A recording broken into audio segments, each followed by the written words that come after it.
Olá, tudo bom, gente? Estamos aqui de volta com o Cada Minuto Debate dessa semana. Tudo bom, Célio? Como é que você está? A gente traz aqui, mais uma vez, são 3 temas, são 3 blocos. Um bloco mais nacional, um segundo que a gente coloca política e num tema local, nesse caso, e no terceiro, de cultura e comportamento. No primeiro bloco, a gente volta à questão da eleição presidencial. O que é que a gente teve de diferente nas últimas 2 semanas? 2 pesquisas ou 3 que mostraram um crescimento de Jair Bolsonaro. O IPESP, em um outro instituto, em um instituto a diferença chegou a 8%, isso no primeiro turno, e a outra 12%, uma diferença que já teve em 20%.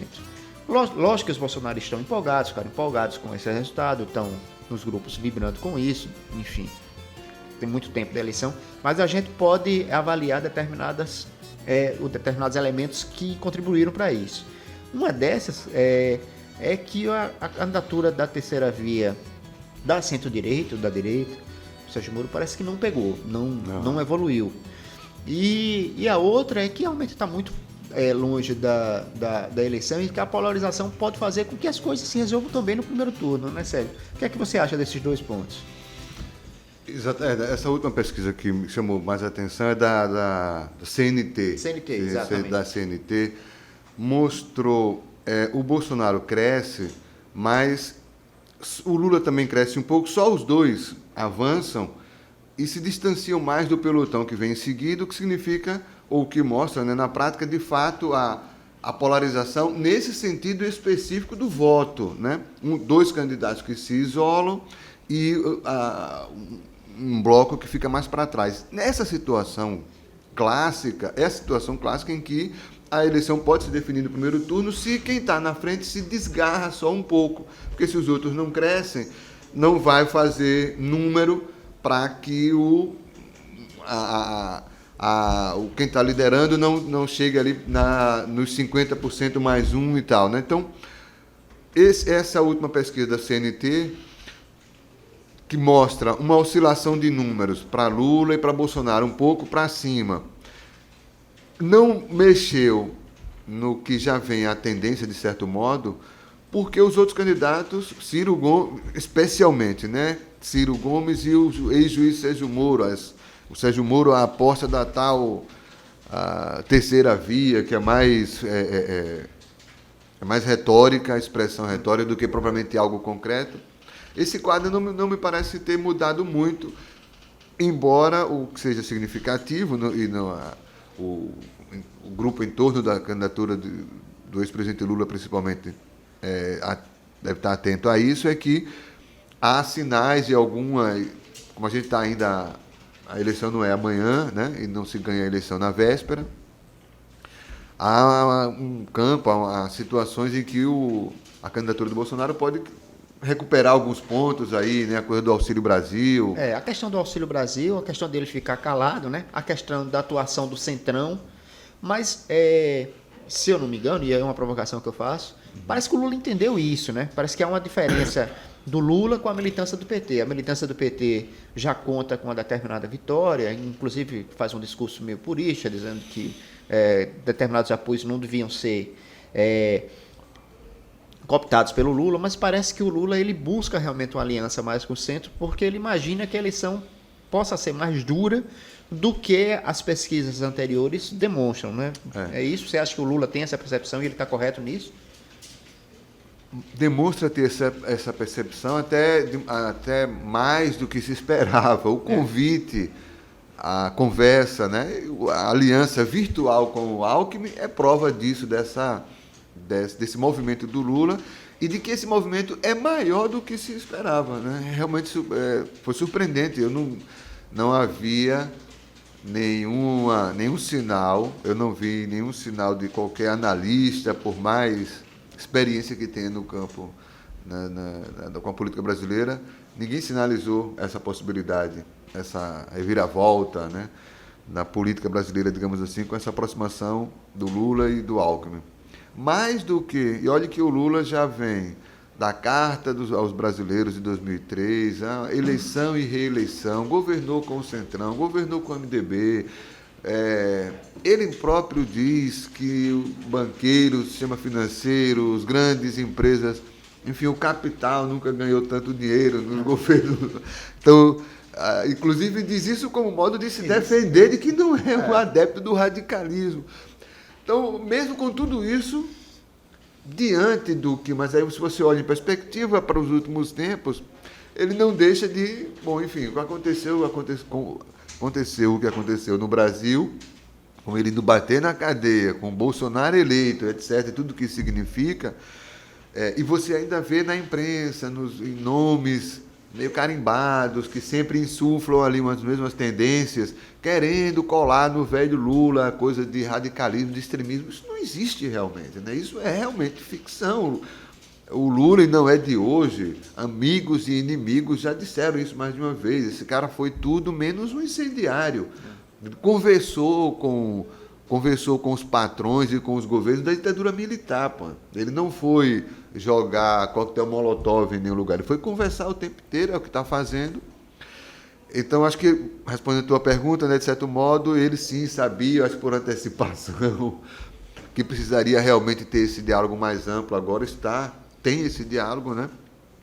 O Bolsonaro tem margem, pelo visto, tem, além dos seus 20%, 30% aí, pode, de fato, com ações no campo... Estrutura governamental. A estrutura, a máquina, uma possibilidade de aceno para os servidores salarialmente, enfim, a entrega de obras, né? Baixar a moeda, o dólar. Exatamente. Há uma série de coisas aí que pode, claro, fazer aí a candidatura. Depende muito do que vai acontecer.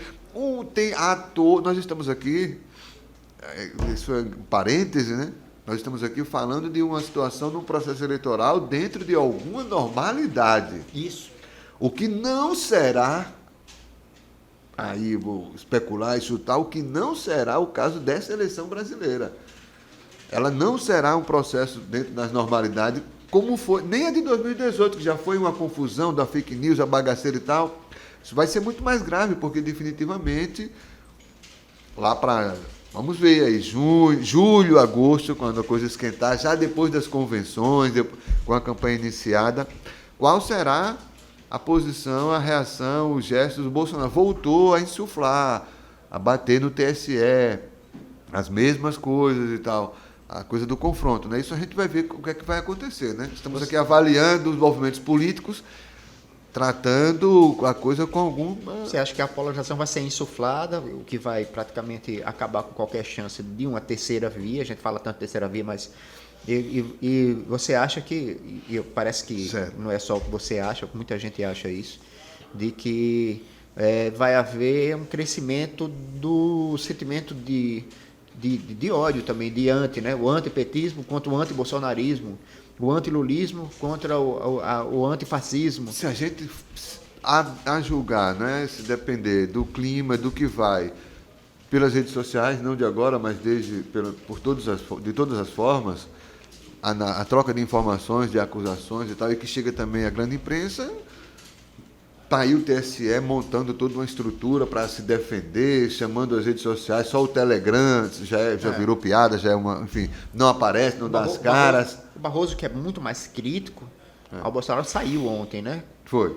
Mas o TSE está sob polêmica, né? Essa questão de um militar ser diretor e tudo mais. O cara não aceitou. São vários os fatores, como você fala, que podem influenciar ou impactar nesse processo. Vai influenciar e impactar. E do ponto de vista, na seara, digamos assim, eminentemente ou exclusivamente política, que seria onde deveria a coisa ocorrer realmente de maneira mais saudável, no debate, nas brigas, nas costuras, nos últimos dias voltou com... Não tá resolvido o drama no PSDB, o trauma pós-prévias que escolheram as prévias que escolheram o governador de São Paulo, Dória, né? O jovem governador do Rio Grande do Sul, Eduardo Leite, que reconheceu a vitória do seu adversário, do seu companheiro, que declarou que partiria agora para o trabalho em conjunto, não fez nada disso, muito pelo contrário, continua, dá uma entrevista atrás da outra todos os dias para algum segmento forte da sociedade brasileira, em veículos e insinua, ou praticamente diz com todas as letras, que está a um passo de deixar, né, o PSDB Cair nas mãos do Kassab. cair na mão do Kassab para ser o candidato. Aí veja a confusão. Se isso acontecer, o Eduardo Leite provavelmente terá o mesmo tratamento que o Sérgio Moro teve ao lançar a candidatura dele. Aí, eu já estou vendo aqui os grandes títulos em todo, no suprassumo da nossa grande imprensa, sem fazer aqui nenhuma campanha contra a nossa grande imprensa. Eu sou um leitor, um adepto da imprensa. É meio óbvio dizer isso, mas é bom deixar claro. Mas o Eduardo Leite candidato vai ser um carnaval. Por uma semana, 2, 3, se ele conta que talvez aconteça com ele o que não está acontecendo com o Sérgio Moro. Mas ele tem talvez ele tenha uma vantagem em relação ao Sérgio Moro, é que ele não tem uma mácula contra os políticos tradicionais, pelo contrário. Sim, sim. O Sérgio Moro ele criou a barreira por conta da atuação dele como juiz, né? É certo ou errado, mas o Eduardo Leite seria um nome mais fácil de ser abraçado. Mais palatável, é um cara mais da política, realmente, do diálogo. Eu acho que ele não desistiu, aparentemente. Essa é uma situação que também pode dar alguma chacoalhada no jogo, né? Então a gente tem fatores, de fato, da seara política, que podem ainda ocorrer, né? Lançamento de uma candidatura, desistência de outra, uma aliança aí, dentro do PSDB, o que restou do PSDB esfacelado, esbagaçado, há um grupo que ainda, espera que o Dória caia fora dessa candidatura e apoie um nome, chegue a um outro nome, enfim. Mas o Dória nem sonha, né? É um alucinado, vai para a candidatura presidencial, provavelmente. O PSDB pode sair menor dessas eleições, uma tragédia maior do que foi a de 2018, quando o Alckmin virou candidato nanico. O PSDB pode praticamente ficar meio quase nas últimas, depois dessas eleições. O que temos Se não tomar um novo rumo, né, para valer. O que temos hoje é Lula contra Bolsonaro e parece ser mais duro do que parecia ser alguns meses atrás, não é isso? Então é isso, o fim do primeiro bloco. A gente volta com um bloco com um tema palpitante, que ele fala dessa questão da normalidade ou não do processo eleitoral, né? Obrigado, pessoal. Até daqui a pouco.